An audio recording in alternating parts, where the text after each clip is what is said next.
Agradecemos a la ponente por aceptar la invitación y contribuir a generar conocimiento y ampliar el proceso de aprendizaje. Ella es licenciada en Derecho por la Universidad Autónoma de Tlaxcala. También tiene certificaciones en Derecho. Es aprobada por la Barra de Abogados de la Suprema Corte de Justicia del Estado de California en 2017. Admitida también en la Corte de Apelaciones de los Estados Unidos en el 9º Circuito en 2017, miembro certificado de la Asociación Americana de Abogados de Inmigración en 2018, experiencia como fundadora y actual CEO de SFR Law Corporation, una compañía que, además de estar aprobada por el secretario de Estado de California, está certificada como una corporación legal por la Barra de Abogados del Estado de California.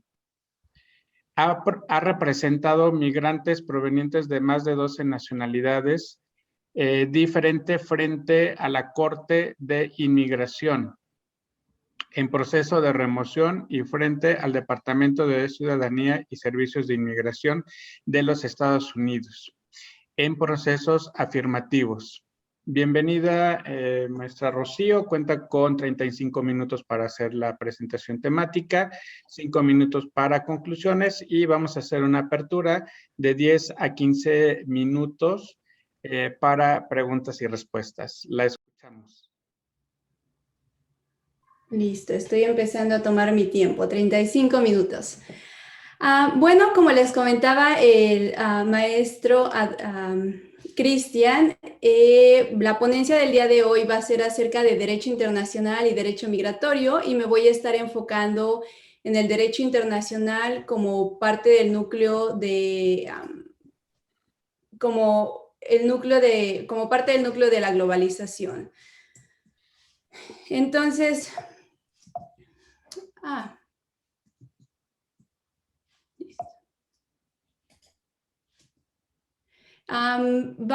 voy a empezar con el concepto simplemente para que sepan cómo va a ir la presentación. Vamos a empezar con el concepto, después voy a ir en los antecedentes, cómo comenzó, en dónde nos encontramos y después vamos a hablar acerca del derecho internacional privado aplicado al núcleo de la globalización. Es cuando vamos a entrar en nuestro tema de lleno y ahí vamos a estar hablando ya de lo que es el derecho migratorio, de cómo el derecho internacional privado y el derecho migratorio regulan las relaciones profesionales a nivel internacional y cómo también regulan las relaciones familiares. ¿Por qué nos estamos enfocando en esto? Porque es derecho internacional privado. Después vamos a hablar acerca de la aplicación del derecho comparativo internacional en casos reales. Estos son casos que he llevado. Y vamos a hablar rapidísimamente del cumplimiento de contratos, de custodia, cuando el niño cruza en bordes internacionales, relaciones de pareja, ayuda humanitaria y al final voy a hablar acerca del American Exceptionalism, porque es muy importante para mí que entendamos esa parte, ya que yo lo entiendo como American Exceptionalism, porque yo trabajo aquí en Estados Unidos, pero es muy parecido este concepto en muchos países. Entonces, vamos a comenzar con el concepto de... con el concepto del derecho internacional. Vamos a ir rapidísimo en esta parte porque es muy general y seguramente esto lo han visto seguido en su clase. Pero bueno, el derecho internacional privado es el conjunto de normas o marco jurídico que regula las relaciones entre los individuos en un contexto internacional. Y es muy importante que tengamos en mente que está controlando las relaciones de individuos. Si en algún momento el Estado va a intervenir, y es porque vamos a hablar acerca del Estado, va a ser simplemente para regular esas relaciones entre individuos. Y es por eso que hablamos que las relaciones pueden ser en materia civil o familiar y vamos a hablar acerca de, como lo dijimos, de custodia y relaciones de pareja y en asuntos comerciales como son contratos internacionales, quiebras o también ahora en este mundo que tenemos tantas empresas transnacionales en donde tenemos el fundador que es de un país y tiene una empresa en el otro país y no sabemos qué tipo de ley aplicar. Entonces, ahí es donde vamos a estar hablando acerca de contratos internacionales. Entonces, ¿por qué yo me enfoco en inmigración y cómo es que la inmigración y el derecho internacional privado se relacionan? Bueno, esto comienza desde los antecedentes del derecho internacional privado. Originalmente, el campo del derecho internacional privado se limitaba al conflicto de leyes. Pero ¿por qué tenemos conflicto de leyes o dónde comenzó, dónde tuvimos la necesidad del derecho internacional privado? Cuando las personas comenzaron a migrar. Y esto viene desde hace muchos siglos. Esto empezó antes de que tuviéramos los estados modernos. Las personas empezaron a migrar y hubo la necesidad de hacer o tener reglamentos, no simplemente para controlar la migración, pero también para controlar el flujo de servicios y el flujo de productos. Si nadie hubiera migrado, si todos nos hubiéramos quedado en nuestro país y cada país estuviera, fuera independiente realmente y no tuviera relación con otros países, no tendríamos la necesidad de derecho internacional privado. Pero en este caso hay muchas personas que han migrado y es por eso que tenemos esta necesidad. ¿Y a dónde nos encontramos ahora? Ahora el derecho internacional privado no es simplemente una limitación y no es simplemente en un conflicto de leyes. Antes era qué ley va a aplicar si tú estás haciendo, estás trabajando o si estás teniendo un contrato en una ley. Simplemente se limitaba el derecho internacional privado a resolver esos conflictos de leyes.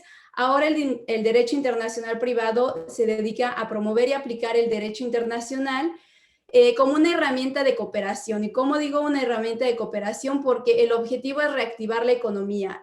Además de ser abogado migratorio, he terminado viviendo justamente en una ciudad fronteriza. Estoy en San Diego. Entonces, San Diego está en Estados Unidos, California, y estamos a 20 minutos de Tijuana.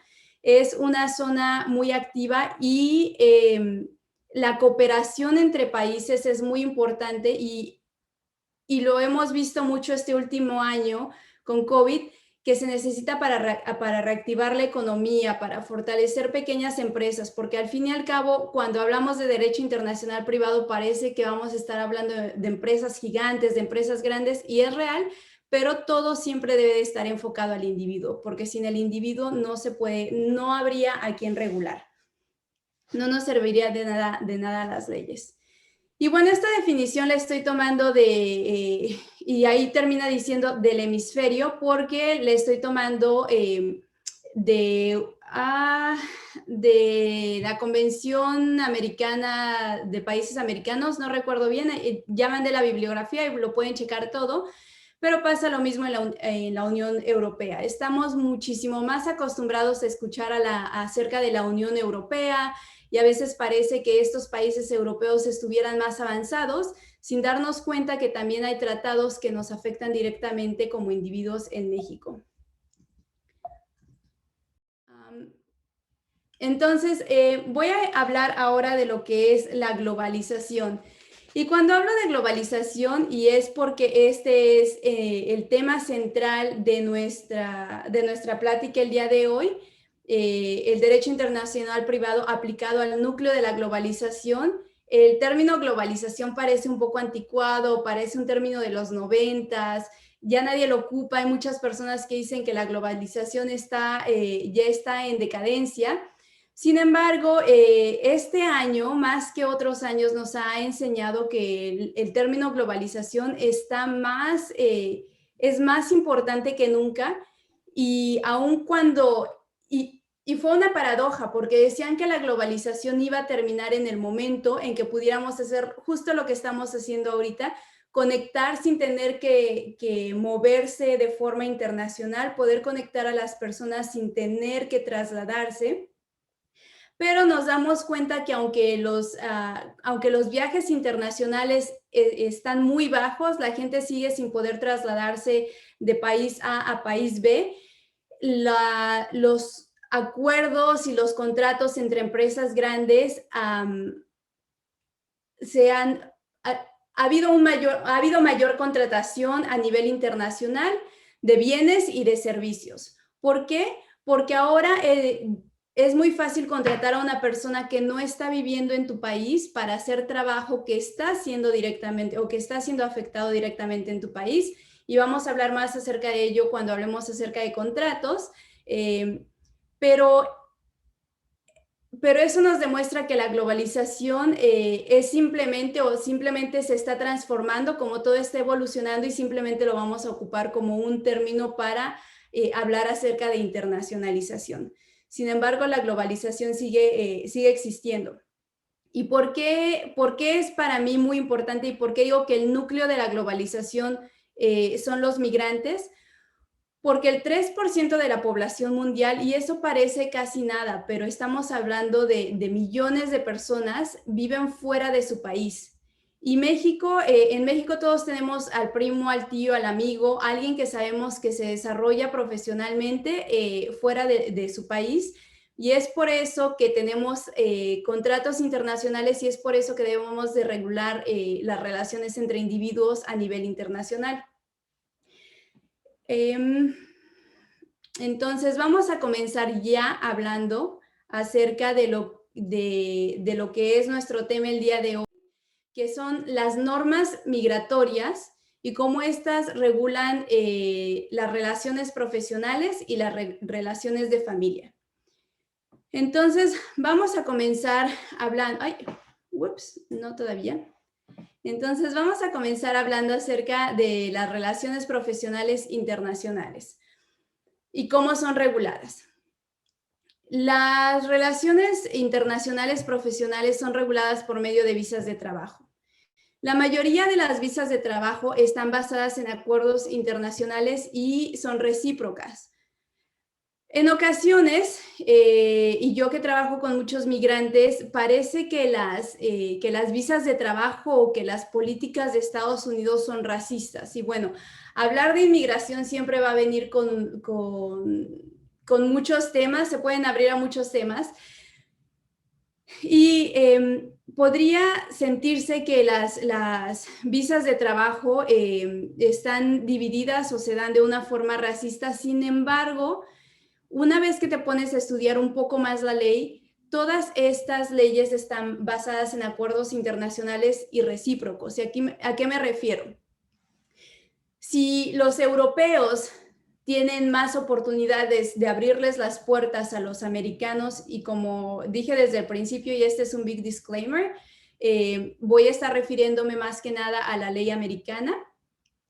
Si los europeos le abren más espacio de trabajo a los americanos, en donde ellos pueden ir y trabajar, los americanos, por consiguiente, van a abrir más visas de trabajo y van a tener más oportunidades para nacionales europeos.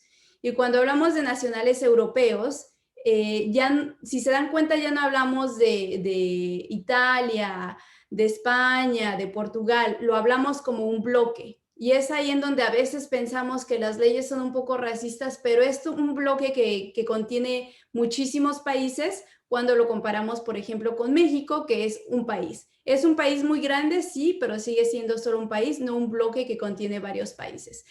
Entonces, vamos a comenzar a hablar acerca de por ejemplo, de las visas E contra las visas TN. ¿Y por qué las visas E contra las visas TN? Las visas E son visas para europeos. Y en esta visa E se incluye para comerciantes e inversionistas que vienen a Estados Unidos por medio de un tratado de comercio o de navegación entre Estados Unidos y el país del cual estos ciudadanos son nacionales.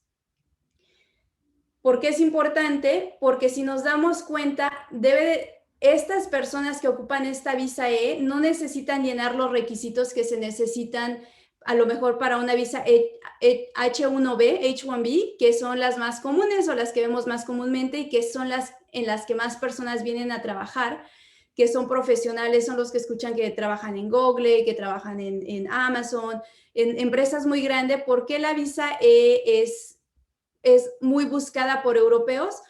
Porque una visa H1B necesita ser un profesionista. necesitas que el Departamento de Labor de Estados Unidos certifique que no hay otra persona en todo Estados Unidos que pueda hacer el trabajo que tú vas a hacer. Necesitas una oferta de trabajo en donde ya estés asegurado y te digan exactamente cuánto tiempo puedes trabajar, y se tiene que renovar esta visa cada 2, 3 años, dependiendo qué tipo de trabajo estés realizando. Si no eres un profesional o no tienes maestría, debes demostrar que eres una persona con habilidades especiales. Entonces es mucho rollo, muchos requisitos cuando puedes decir, vengo de un país europeo, vengo de Italia y hay un acuerdo con Estados Unidos de navegación, y es donde hablábamos que era acerca del intercambio de bienes. Y simplemente porque hay ese acuerdo internacional de navegación, te pueden dar una visa E para que tú seas comerciante, sin necesidad de que hayas estudiado nada, sin necesidad de que haya existido ningún otro requisito. Ahora, se escucha que para los mexicanos es más complicado, pero no es verdad. Aquí es donde comenzamos a ver todo el estudio de las leyes y cómo se pueden aplicar diferentes tratados y diferentes leyes a diferentes personas de diferentes nacionalidades. Entonces, hay muchas visas que ayudan a los profesionistas mexicanos que generalmente no las conocemos, y esto es por falta de divulgación, pero por ejemplo para mexicanos hay algo que se llama visas TN, que vienen del acuerdo que se tenía anteriormente. Estas van a cambiar con el nuevo acuerdo que se hizo con la administración pasada, pero hasta el momento cualquier persona que sea un profesional en México puede ocupar el Tratado de Libre Comercio para venir con un visado, puede pedir un visado bajo el Tratado de Libre Comercio y no va a tener que cubrir los requisitos que hablamos anteriormente. Entonces, esto va a tener más sentido cuando tengamos ejemplos. Simplemente quiero poner la base del por qué es importante saber qué acuerdos o por medio de qué tratado internacional o por medio de qué convención la persona vino.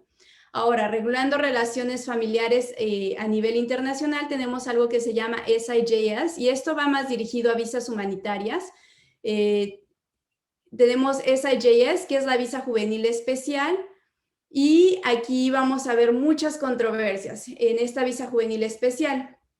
También el ajuste de estatus es cuando una persona se convierte en residente legal permanente en Estados Unidos, y en el ajuste de estatus y en el asilo, cuando una persona viene buscando asilo, estos dos basados en relaciones conyugales, vamos a ver cómo difiere dependiendo del país en donde vienes y cómo la misma ley en la misma legislación americana va a ser tratada diferente dependiendo de qué país vienes. Entonces, a veces decimos, tu nacionalidad es your friend or foe, tu nacionalidad es tu amiga o tu enemiga, y dependiendo de qué ley estás ocupando.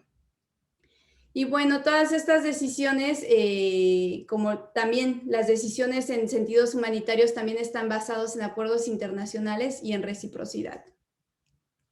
¿Alguien reconoce esa imagen que tengo ahí? ¿Se acuerdan de qué película es? ¿Alguien vio esa película? ¿No? Esa parte de esa, ¿sí? Ah, ok. Pensé que habían dicho. Es una de Batman, creo, ¿no? Con Christopher Nolan. Ajá. Pero ¿alguien se acuerda? Ah, no veo el nombre del participante que levantó la mano. ¿Se acuerdan de lo que dice, de lo que le dicen los policías? Por eso quise poner al policía. El policía le dice a Batman que él no tiene jurisdicción en Hong Kong. Le dice, tú no tienes jurisdicción en Hong Kong. ¿Qué estás haciendo aquí? Tú eres un americano. Y Batman le contesta, yo no soy americano, yo tengo jurisdicción en donde quiera. Entonces, es muy importante porque el derecho internacional privado, y por eso es que antes se llamaba conflicto de leyes, va a depender todo acerca de la jurisdicción, de quién tiene jurisdicción. Va a ser lo más importante. Y a veces parece, nuevamente, parece que vamos a tener que investigar muchísimas leyes, que vamos a tener que ir a una corte internacional, que vamos a tener muchísimo trabajo.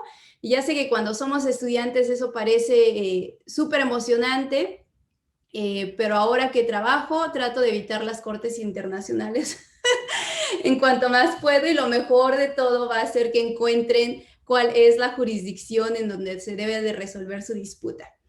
Entonces, lo primero que debemos de, lo que quiero que comentemos ahora es cómo abordar un caso real, hablando de derecho internacional privado. Primero es en qué jurisdicción se debe de resolver la disputa, qué ley se va a aplicar y cómo se va a ejecutar una sentencia extranjera en el país en el que se encuentra el individuo que está siendo tratado en este caso.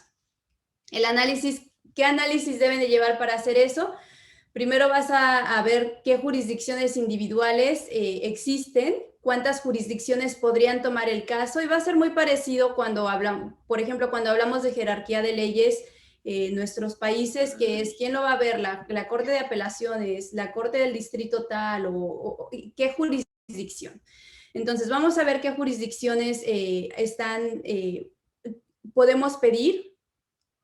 Después, y es por eso que estaba hablando acerca de tratados internacionales, de convenciones, y por qué una visa está bajo de un tratado y qué tratado es el que puede regular, porque vamos a ver si hay algún tratado o alguna convención que regule el tema o controversia, porque a lo mejor queremos ocupar la jurisdicción de nuestro país, pero nuestro país, la ley no es tan benéfica, y podemos decir, pero en este caso somos parte del tratado internacional con este otro país, y mejor queremos ocupar esa ley.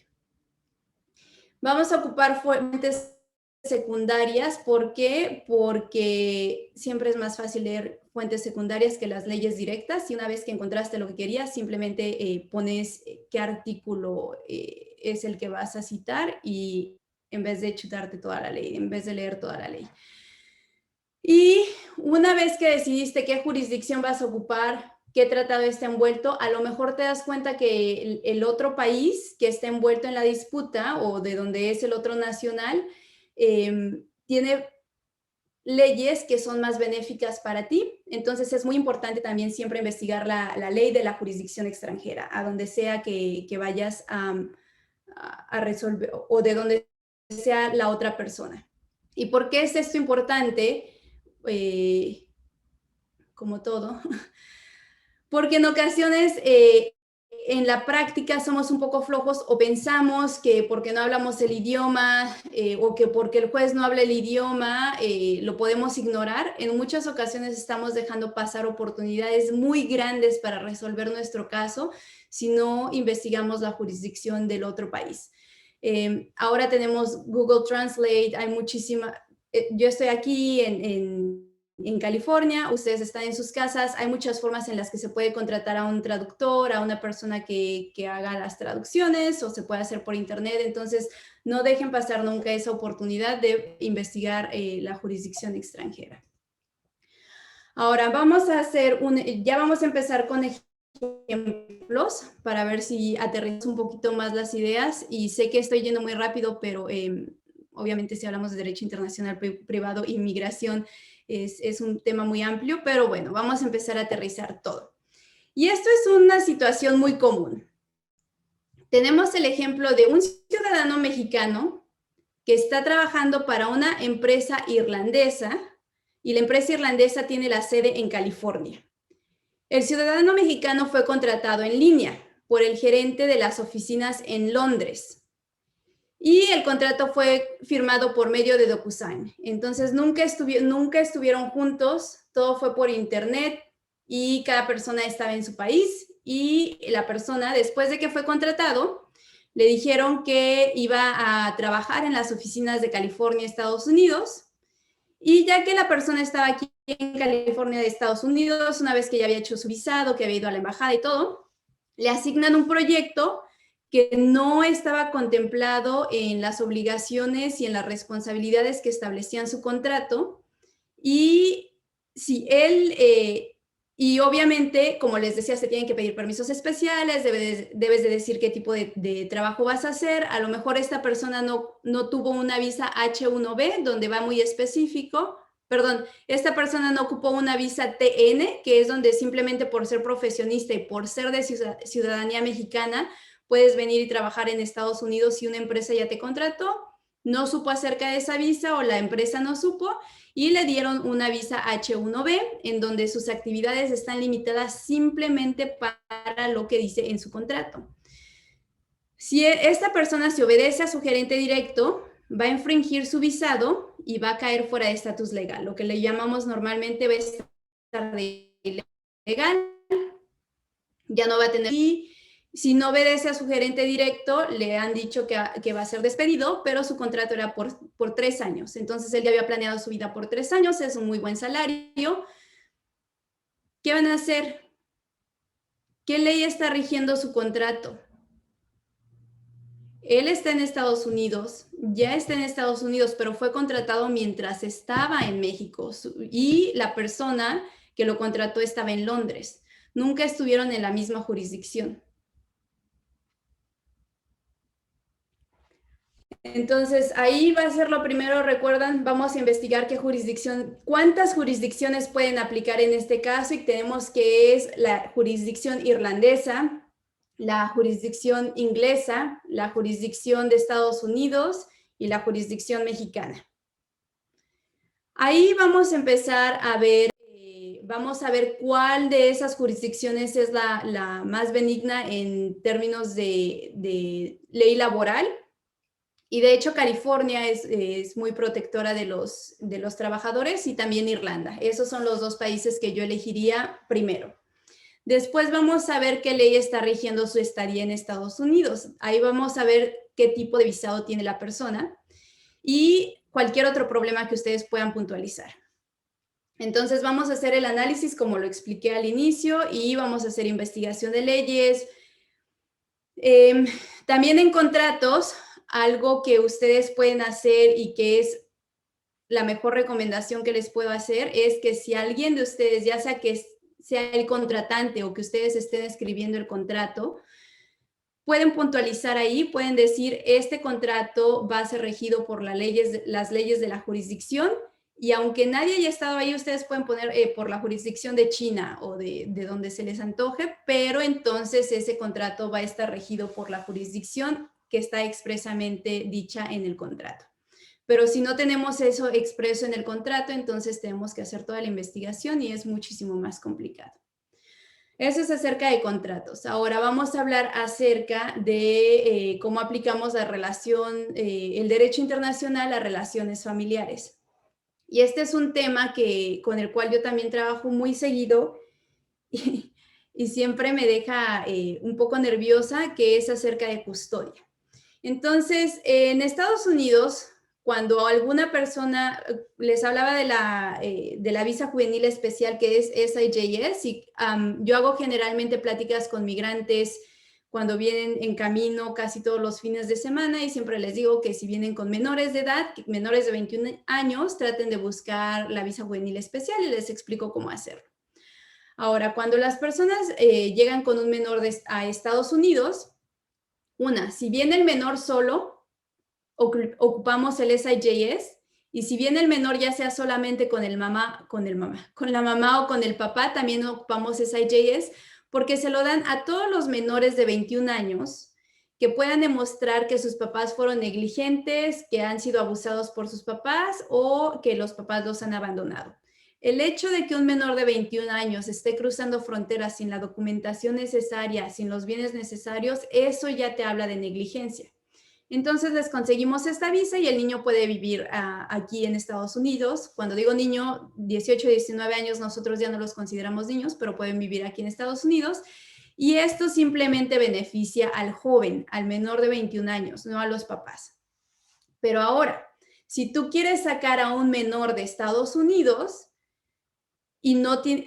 y esto es, como les digo, ¿viene el menor solo o viene solo con la mamá o con el papá?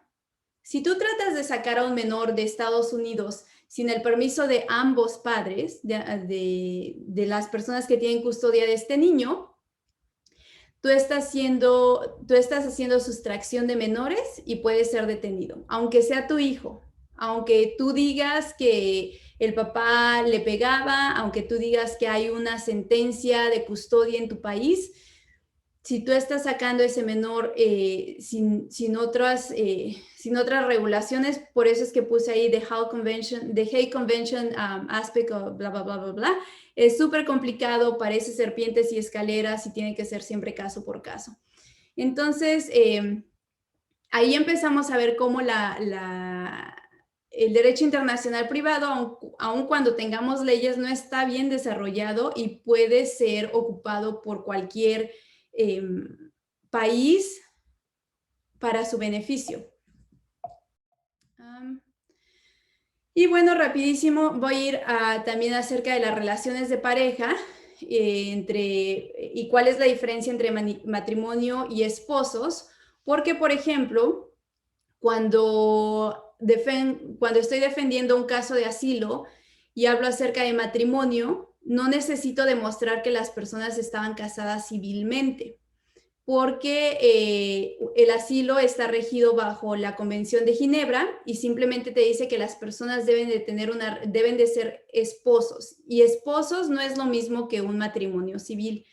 Esposos está definido en la ley americana como cualquier persona que haya vivido junta y que tengan una relación y que hayan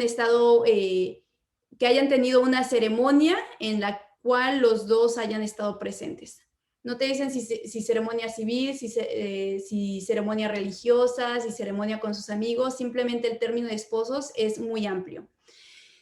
Eso es cuando estoy haciendo un asilo, porque está bajo la Convención de Ginebra. Ahora, cuando estoy ayudándole a una persona a que pida a su esposo, necesito demostrar que fueron casados civilmente, que hay un acta de matrimonio de por medio, y la definición de esposos no aplica ahí, porque eso no es esa definición, esa petición, ese requerimiento para el ajuste de estatus está directamente en las leyes de Estados Unidos y no hay ningún acuerdo internacional que me esté diciendo cómo puedo cambiar o cómo puedo hacer que una persona no cumpla todos los requerimientos, como en el caso del asilo. ¿Por qué es muy diferente? Porque obviamente el asilo es ayuda humanitaria y son personas que tienen muchísima necesidad, y en muchas ocasiones estas personas no tienen conocimientos, no tienen educación, y por eso se trata de darles muchas avenidas para que puedan estar a salvo. Pero ahí es también donde podemos ver cómo, dependiendo de qué instrumento internacional aplica, cómo nos puede ayudar a salvar o a salvaguardar los derechos de nuestros clientes. Bueno, y no voy a hablar más acerca del asilo porque tenemos 4 minutos. Uy, y dejé de compartir, eso no es lo que quería hacer, porque tenemos 4 minutos y quisiera hablar rapidísimo acerca del excepcionalismo americano. Y es muy importante, y es donde vemos más cómo las leyes internacionales y cómo el cuerpo de derecho internacional privado no está realmente regulado por nadie. Cuando hablamos acerca de ir a cortes internacionales, cuando hablamos acerca de convenciones, generalmente se siguen abriendo espacios, y la forma que tengo más... la forma de explicarla que a mí se me hace más fácil es por medio del asilo, porque obviamente ahorita en México también están llegando muchos migrantes, y es un fenómeno que no se conocía mucho antes, pero ahora muchas personas han escuchado acerca del asilo con las caravanas y todo. Pero bueno, ¿y por qué el asilo? Porque es uno de los pocos de las pocas soluciones que se han dado en convenciones internacionales que casi todos los países democráticos modernos han adoptado y lo han puesto en sus leyes. Pero aun cuando ha sido adoptada por todos o por casi todos los países democráticos modernos y está en sus leyes, aún así se siguen violentando los derechos de las personas que están pidiendo asilo. Entonces, según el derecho internacional de los derechos humanos, el derecho internacional de derechos humanos, hay un principio que se llama de no refoulement. No lo puedo pronunciar, es en francés. Entonces, este es el principio de la no devolución y esto garantiza que nadie debe de ser devuelto a un país si se va a enfrentar a tortura, a un castigo inhumano, o cruel o degradante, o algún otro daño irreparable. Como les decía, cuando hablamos de asilo es muy amplio porque siempre está tratando de proteger a estas personas. Y este principio se aplica a todos los migrantes en todo momento, independientemente de su situación migratoria. ¿Por qué es muy importante recalcar esto? Porque muchas personas decimos, es que si no traen documentos, son ilegales. Que bueno, esa palabra es incorrecta semánticamente, pero así es como comúnmente se dice. Entonces, si una persona no trae documentos y entra a un país y pide asilo, está en todo su derecho de pedir asilo porque, como lo dice la ley internacional y como le digo, es de las pocas que se han adoptado en todos los países, dice que aplica a cualquier migrante en todo momento, independientemente de su situación migratoria, es decir, si no tiene documentos. Y el principio de no refoulement nos quiere decir que los estados contratantes no van a expulsar a la persona que está pidiendo asilo o refugio. ¿Y qué estamos viendo ahora en Estados Unidos? Las personas están llegando aquí a Estados Unidos y Estados Unidos los está regresando a México.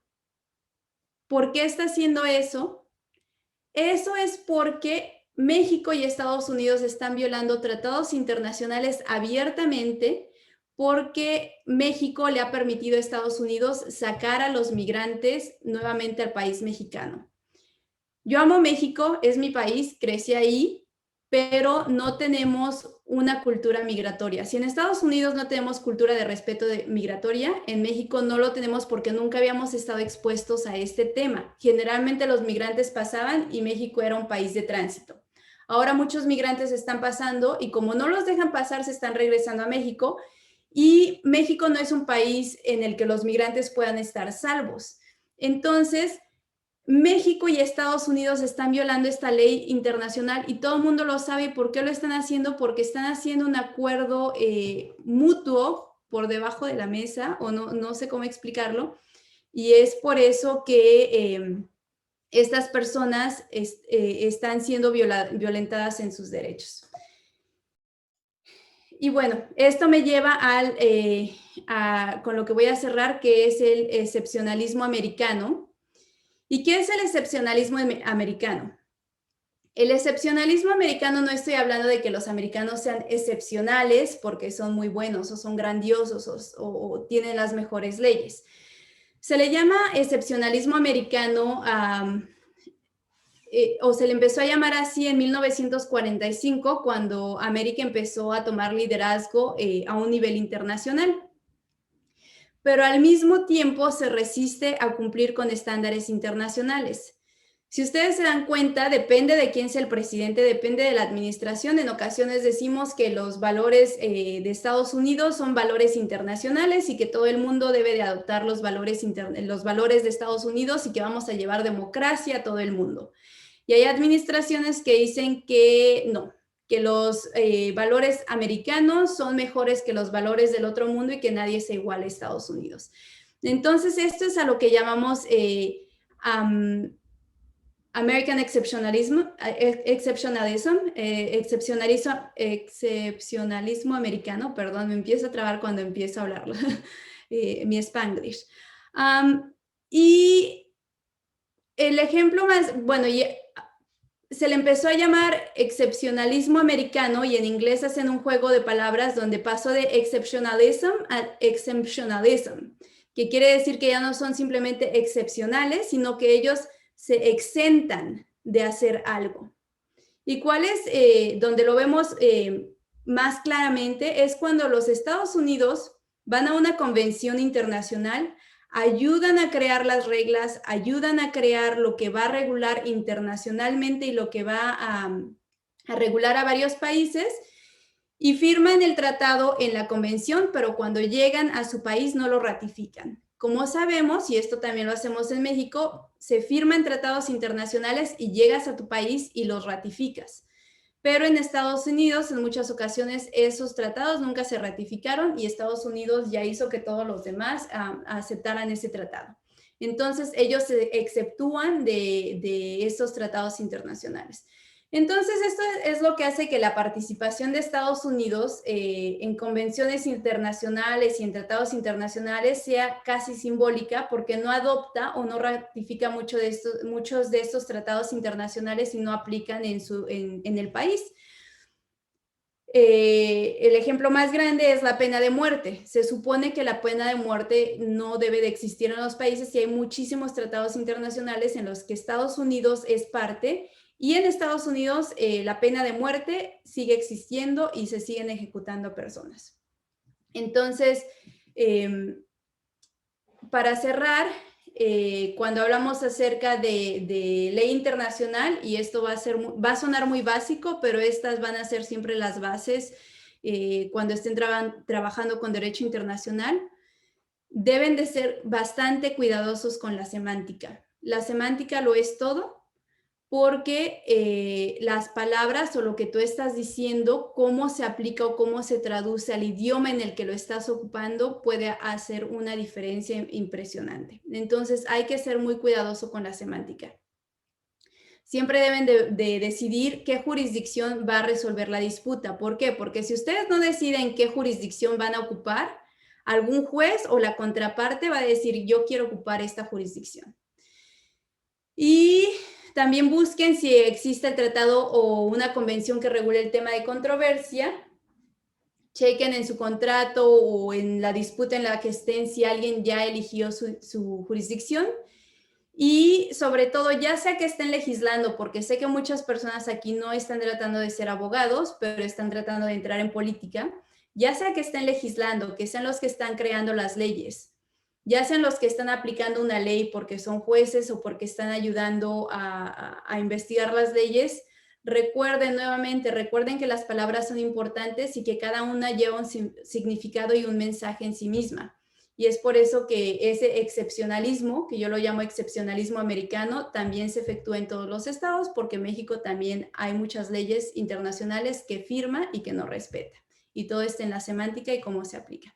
Entonces, eso sería todo. Espero que no haya sido muy enredado y si alguien tiene preguntas, adelante. Sí, maestra Rosy, voy a leer todas las preguntas y si gustas, haces un resumen en la respuesta que puedas dar una explicación en torno a estas preguntas. Claro que sí. Ok. Jimena Piñón, gracias por tan enriquecedora ponencia. La pregunta es, ¿qué acciones ha tomado México para garantizar la protección de los derechos humanos de las caravanas migrantes en su paso por el país? La segunda pregunta es de Amairani Jimena. Buenas tardes, profesora. Yo tengo una duda. ¿Cómo podemos hacerle frente a las tácticas que se tienen muchas veces para expulsar a los asilados, como alargar el juicio más de 6 meses o ser racistas durante las audiencias pidiendo datos específicos? Diana Villabalso, buenas noches, muchas gracias por la ponencia. Mi pregunta es, en su experiencia personal, ¿cómo considera a las políticas migratorias que sostienen entre México y Estados Unidos? Y en suma, ¿cuál ha sido el caso de mayor dificultad que ha llevado en cuanto a migración? Creo que con estas y después hacemos otro segundo bloque. Ok. Acerca de las caravanas y derechos humanos, y voy a hacer full disclosure, yo no practico leyes en México actualmente, estoy dedicada ocupo leyes mexicanas, y voy a poner un ejemplo acerca de en qué casos, cuando conteste la tercera pregunta, pero no estoy al tanto de las leyes mexicanas cómo están siendo aplicadas. Ahora, ya que dije eso, las caravanas migrantes y derechos humanos, no hay nada que esté garantizando los derechos de las personas migrantes en México. De hecho, ha habido algunas menciones de cómo México está poniendo en peligro a los migrantes, y esto ha sido internacionalmente y ha sido criticado internacionalmente por la ONU y por organizaciones internacionales, porque México, en vez de estar respetando los derechos humanos de los migrantes, los está violando. Como les decía, eso de que esté aceptando que se regresen a personas buscando asilo al territorio mexicano está violando el derecho de no refoulement. Y ese derecho de no refoulement viene desde la Segunda Guerra Mundial y siempre se había respetado, nunca se había escuchado de alguien que no lo respetara tan abiertamente. Entonces, lamentablemente no sé de algún instrumento o de alguna ley, bueno, sí sé de instrumentos y de leyes que están dirigidos a respetar los derechos de los migrantes en Estados Unidos, en México, y más que nada a las personas que van buscando asilo, pero parece que no se están aplicando. Dicho eso, hay muchas organizaciones que están ayudando a los migrantes en México, y justamente el año pasado, estos 2, 3 últimos años, a lo mejor empezó un poco antes de que yo entré, hay muchas conversaciones y hay muchos grupos que se están formando en todo México, por donde pasa la bestia, el tren, en donde estas organizaciones están tratando de buscar cómo el gobierno mexicano, cómo hagan ellas que el gobierno mexicano respete los derechos de los migrantes. ¿Por qué es importante y por qué estoy mencionando esto? Porque esto me lleva a la segunda pregunta. Hay quien decía que cómo se alarga el juicio o qué datos específicos en un caso de asilo. El derecho migratorio como tal en México es un sistema nuevo. No tenemos o no hay precedentes o no hay en sí un cuerpo que tenemos las leyes, las tenemos escritas. En México nos decimos codigueros. Todo está en un código, pero no se han aplicado constantemente porque a nadie le importaba. Entonces, ¿cómo alargar el juicio? Eso es un poco de chicanería y no sé cómo hacerlo y no practico en México, pero nunca se va a tratar simplemente de alargar el juicio. Lo que sí te puedo decir acerca de datos específicos, y porque hablabas específicamente acerca del asilo o de refugiados, y esto viene de la Convención de Ginebra. Estos son requerimientos o requisitos que todos los países tienen, y los requisitos es que la persona que está buscando asilo no pueda o no quiera regresar a su país porque tiene un miedo un miedo bien fundado se le llama, un miedo bien fundado a persecución por motivos de raza, de opinión política, de religión o por pertenecer a un grupo social particular. Entonces, esto ustedes lo van a encontrar en la legislación mexicana y en cualquier legislación en todo el mundo. ¿Y cuáles son los datos específicos? ¿En dónde se debe de armar el caso de asilo? Es en ese miedo bien fundado. Y es muy difícil porque las personas que vienen escapando no van a traer una carta diciendo que los iban a matar. A veces vienen sin siquiera una identificación con fotografía, no traen dinero. Cuando estás hablando del asilo, se envuelven muchos temas porque estás tratando y estás trabajando con personas que sufrieron trauma, entonces también debes de tener ese extra layer o esa extra capacidad de hablar con personas que han sufrido trauma y con víctimas de abuso y con víctimas de violencia. Entonces es un tema muy complicado.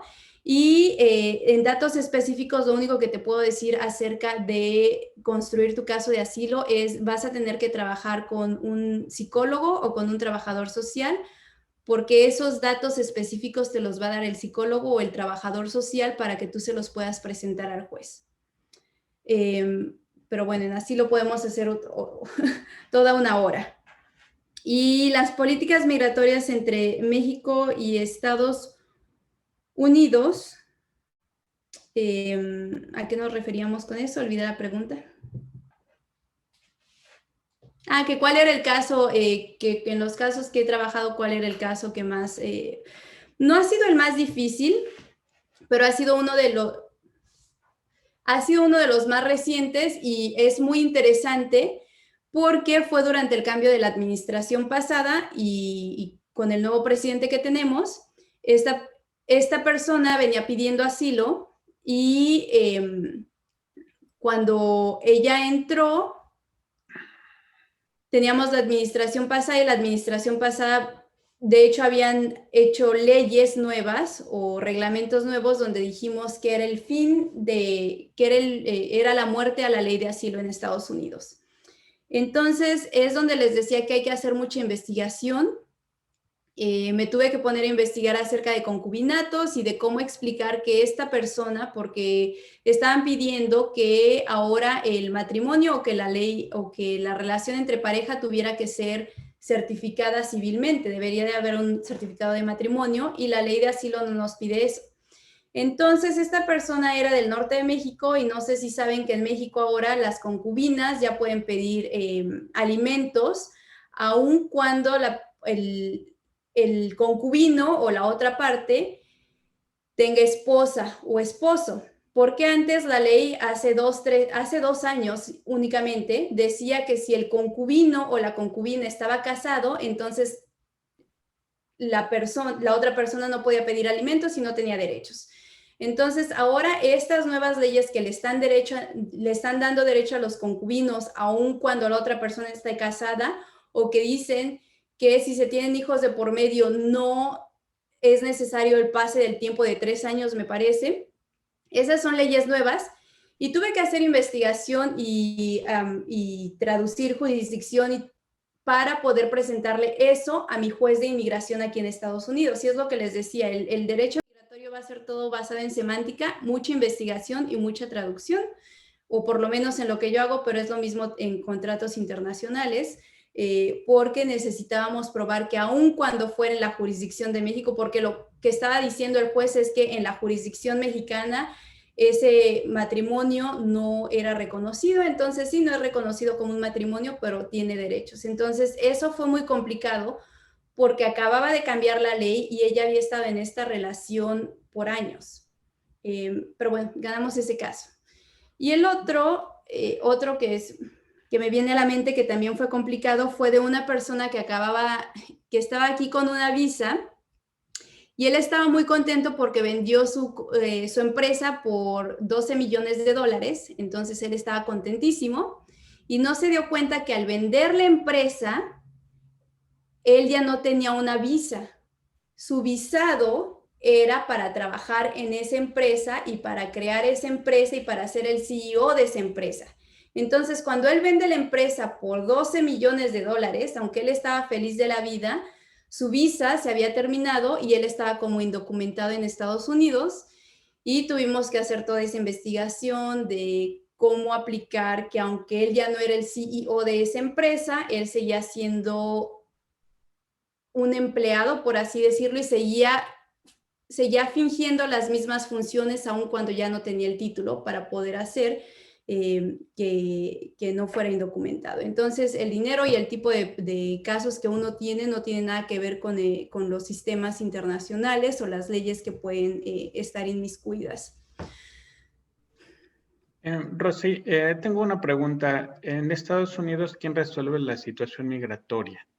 ¿Es un juez o una autoridad administrativa? En el caso de México, bueno, tenemos al Instituto Nacional de Migración, pero me llama la atención, bajo la estructura estadounidense, ¿quién resuelve respecto a los procesos migratorios? Depende del beneficio migratorio que estés pidiendo. Está dividido en dos.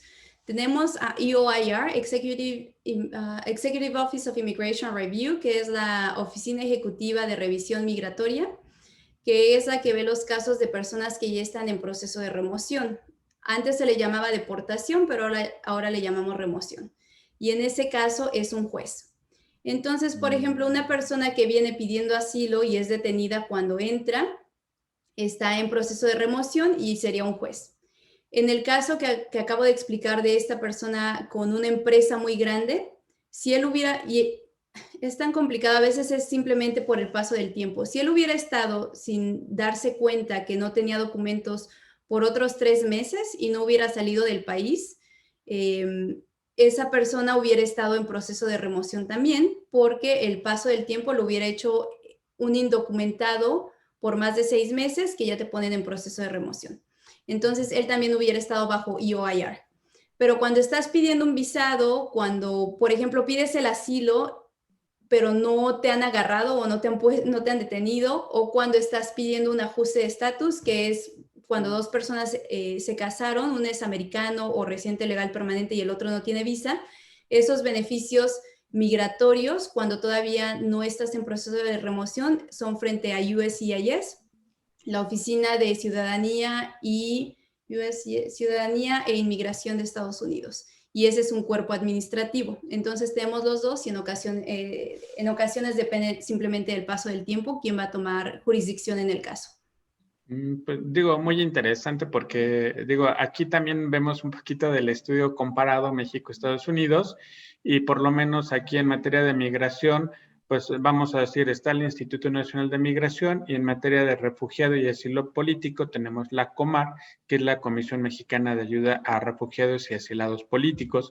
Y estas dos instancias son las que resuelven, digamos, dos aspectos. Uno, quién da, si otorga o no el refugio, y el otro, pues, el estatus migratorio para tener, digamos, no tener algún problema legal, ¿no? Pero dos cuestiones diferentes.